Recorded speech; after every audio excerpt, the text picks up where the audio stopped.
Hello les scorpions et bienvenue pour votre tirage sentimental pour la semaine du 6 au 12 avril 2026. Alors cette semaine, avec la table en énergie principale, une carte qui provient de l'oracle Béline, on nous parle d'échange, de rapprochement et de partage. On voit qu'il peut y avoir des discussions importantes, des retrouvailles, des moments de partage. On peut partager un repas par exemple, on se parle aussi, on met les choses sur la table et on recrée du lien, que ce soit avec des amis, avec de la famille ou dans une relation qui était peut-être en train de s'éteindre petit à petit. On voit qu'il y a un retour du lien, il y a une notion de retrouvailles dans cette carte. Alors avec les autres énergies principales ici, qui sont le monde et le 10 de denier, on nous parle de quelque chose qui peut se concrétiser. Parce que le monde, il parle d'un accomplissement, d'une ouverture et d'une évolution.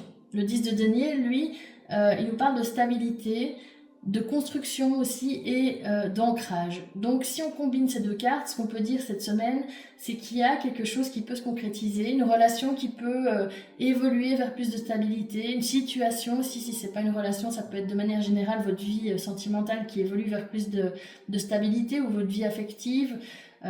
Et par exemple, il peut y avoir un engagement. Si vous étiez dans une relation qui venait de commencer avec quelqu'un, on vous passez au stade supérieur. Donc il peut y avoir une officialisation aussi, peut-être rencontrer les parents de la personne avec qui vous êtes, etc.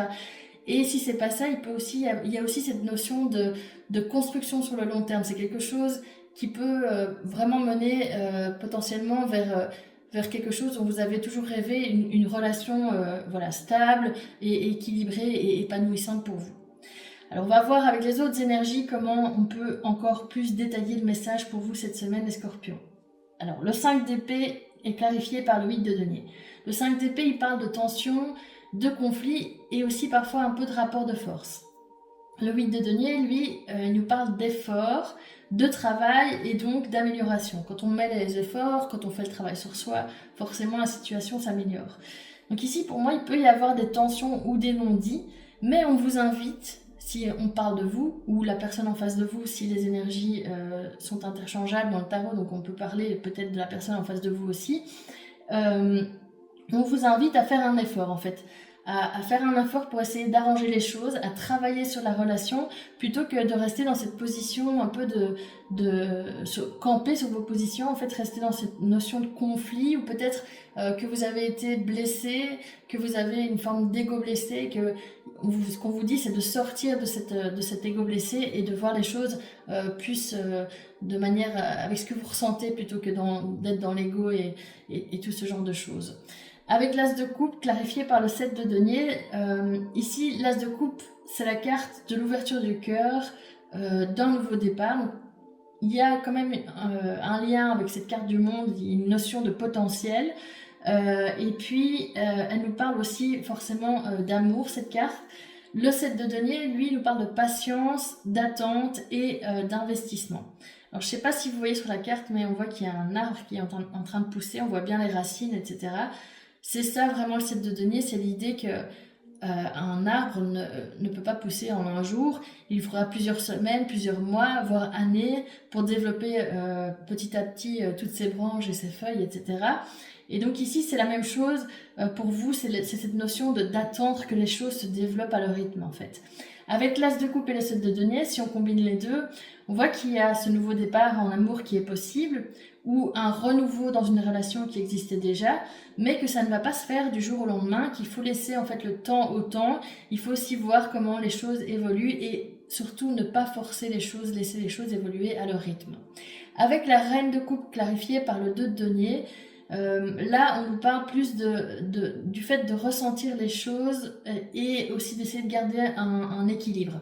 La reine de coupe c'est la carte de la sensibilité, de la profondeur, de l'intuition.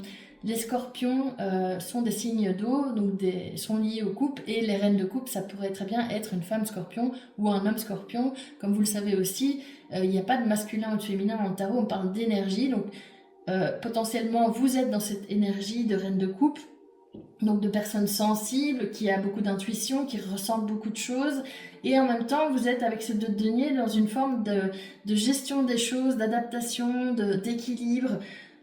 Donc on voit que vous ressentez beaucoup, mais vous essayez aussi de garder cet équilibre par exemple, vous pourriez jongler entre ce que vous ressentez, vos émotions, votre vie affective et votre vie quotidienne, ou vous pourriez aussi jongler entre deux situations sans essayer de perdre votre stabilité. Donc on voit qu'il y a cette notion de aussi un peu parfois peser le pour et le contre, en tout cas d'essayer de garder la balance, l'église au milieu du village. Donc il y a une notion quand même d'adaptation à la situation avec cette carte de 2 de denier.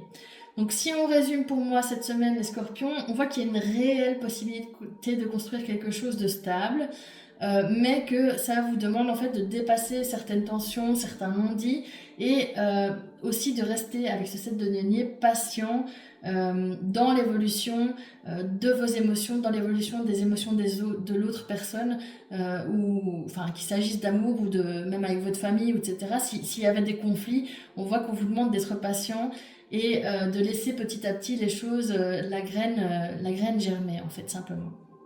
Voilà, j'espère que cette guidance vous a plu les scorpions.